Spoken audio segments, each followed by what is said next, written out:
use this process for taking a look at how the cycle shapes unfold and asking yourself the question as to whether the cycle shape that has unfolded for a much shorter cycle provides you with information about the total underlying trend for that much shorter cycle. As a matter of interest, this particular shape, where you have a market that goes up like that and then falls very, very quickly, as it did on Monday, is something that you see very, very often. On Monday, last week, Monday, 11th of June, when many people were saying, oh my goodness, obviously the markets haven't formed a really important trough. To the contrary, I was sitting quietly saying, I have seen this before, because this is a very bullish 10-day cycle shape unfolding. When a very bullish cycle shape unfolds, it has a very late peak, and price has to move down very quickly to form its trough, and then, of course, it carries on moving up.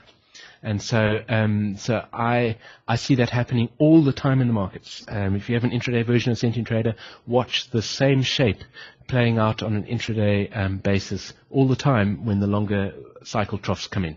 I found that a really useful tip. I hope that you found it useful.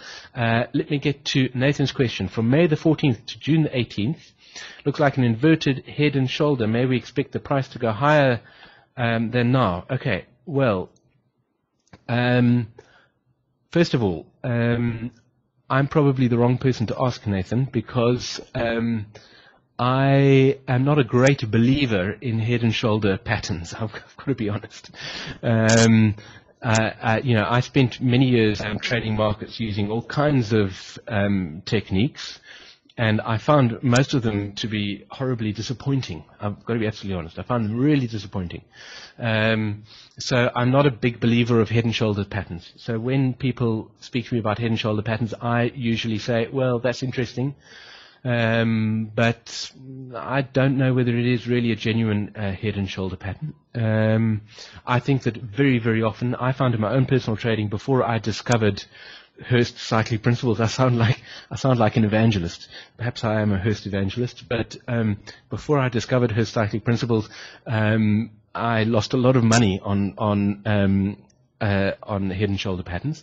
But let's have a look at it anyway and see. In fact, head and shoulder patterns often really are simply saying the same sort of thing that Hurst cyclic principles are. So let's have a look at what we've got here. I presume from May the 18th, I presume you're talking about that pattern. Of course, a head and shoulder pattern, looks something like that, and you draw a level over there. When price crosses above that level, then there's a projection equal to the length.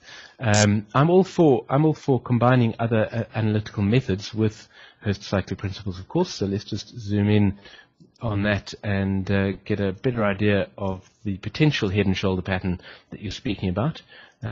Although, as I mentioned, I'm not a big believer in head and shoulder patterns.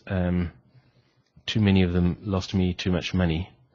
So I presume that's sort of the head and shoulder pattern you're speaking about, and it has an inclining neckline, they call it, an inclining neckline, and so I guess that is a potential unfolding head and shoulder pattern. Of course, it hasn't crossed the neckline yet, but potentially if it does, and that neckline, interestingly, I wish I plotted the 80-day FLD. That neckline looks as if it's at about the level of the 80-day FLD. So you might have a corroboration from the head and shoulder pattern with Hurst cyclic principles there if price crosses that sort of level. And certainly if price crosses that level, then according to the head and shoulder pattern, you'd be looking at a projection for a move upwards of about that sort of level. Let's see, how much is that? That's about 150, 200 points. So you'll be looking for, a move up into sort of the high 2700s, probably on the basis of that head and shoulder pattern. So it's certainly very interesting. My recommendation for working with head and shoulder patterns and for any other forms of technical analysis is look to see where they agree with and where they disagree with what you're seeing in Hurst's cyclic principles. That's always my approach. And I've always strongly encouraged people to combine other forms of technical analysis with Hurst cyclic principles, because I think there's a tremendous power to be had from combining them. Okay, and I see several questions. Steve, do you think this current 10-day M shape looks even more bullish? Okay, well, let's have a look. Let's have a look at the current 10-day shape. Well, of course, what's happening at the moment, and perhaps I should have, my little tips often need quite a lot of detailed explanation, but of course the shape that is developing at the moment is, well, there is a 10-day shape, but of course it's a 20-day shape that you'll be looking at now. So the 20-day shape is useful for informing things such as the 80-day cycle. So let's look at the unfolding 20-day shape, which is something like that. Of course, the shape is only complete once it comes down and forms the trough. But yes, the current 20-day shape is already looking bullish, because already the peak in the current 20-day shape is occurring late in the cycle. Okay, let's measure it. Let's measure those bars, and so you will see that's 15 days. The average length of a 20-day cycle is 17 days. So yes, this shape is already looking bullish. How bullish it is, we can't say until the cycle's actually complete. Okay, because if it now, and I'm not making a prediction here, but if it now sort of meanders down and forms a late 20-day cycle trough and then kicks up again, so the 20-day cycle trough occurs late over here, then that would not be a very bullish 20-day cycle shape. It would only be a partly bullish cycle shape. But yes, certainly the current 20-day cycle shape does look bullish. And of course, according to this analysis with the 40-day cycle trough over here, that 20-day cycle shape should not be bullish at all, because the underlying trend of the 20-day cycle, according to this analysis, is +1 for the 40-day cycle, and then lots of -1s for all the longer cycles. So it's definitely bearish. So in fact, we would not expect the 20-day cycle to be forming a bullish shape at present. That's an answer to Steve's question. And in terms of the current 10-day cycle, you'll notice Sentient Trader something slightly unusual in its analysis, and that is that it has placed the 10-day cycle trough over there and the 5-day cycle trough over there. That's because it can't find another valid 5-day cycle trough. But it's quite possible that the 5-day cycle trough occurred over that weekend, and therefore your 10-day cycle trough is also looking bullish. Yes, let's just measure it from where it's most likely formed. We've had 7 days on this cycle already, so yes, this 10-day trough is looking bullish already. Okay, I see some other questions. Right. How do you interpret gaps that form? Do they alter your analysis in any way? Price gaps? No.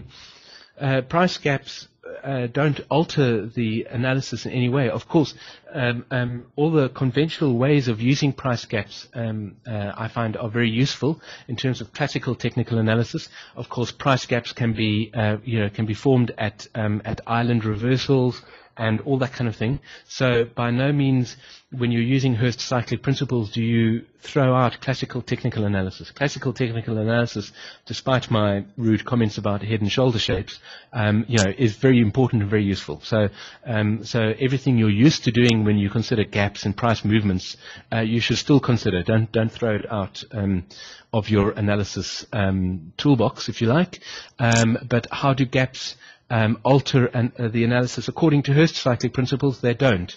A gap is really simply, we assume that the cycle that was causing price to move simply kept causing price to move at a time when we weren't trading. It's important to realize that according to Hurst cyclic principles, the cycles affect prices 24 hours a day, 7 days a week, 365 and a quarter days a year. Okay, so cycles are always moving prices. So if we were trading 24 hours a day, 7 days a week, there would be no gaps in prices. Okay, the reason gaps in prices occur is because markets close overnight or over a weekend, and the cycles continue to move the prices, but we just can't see it.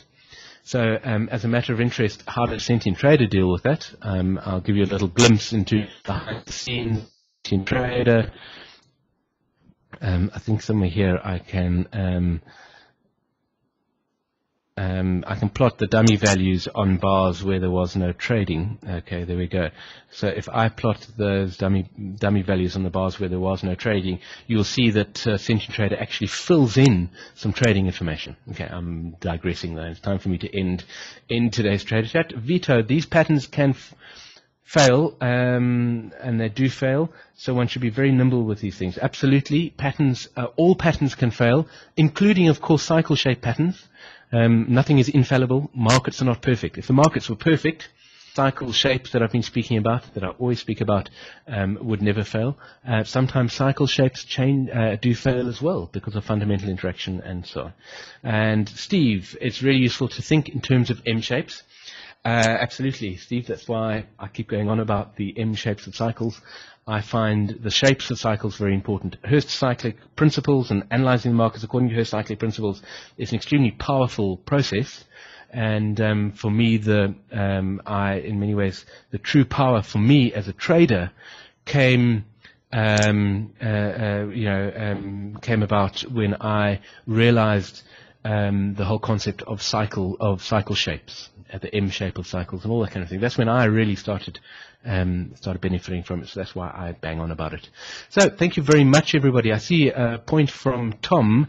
Normal schedule tomorrow. No, Tom, I started today's Trader Chat before the disclaimers. I mentioned that we are changing the schedule. Check your email. We sent out an email about it, and we are because of other pressures I have to do with the impending release of version 3 of Sentient Trader, unfortunately I'm unable to do a Trader Chat tomorrow.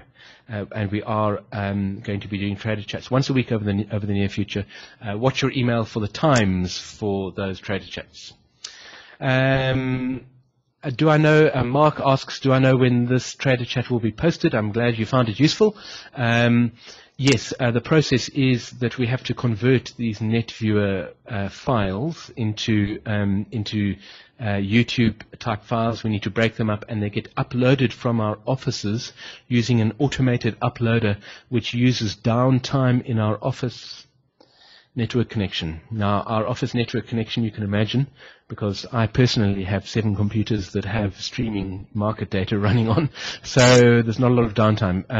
But we generally can guarantee that they will be up by the weekend, unless there's some kind of a problem in the schedule with uploading and so on. But they should be up by the weekend, and you can look and you should see them there. Thank you very much, everybody, for joining me on today's Trader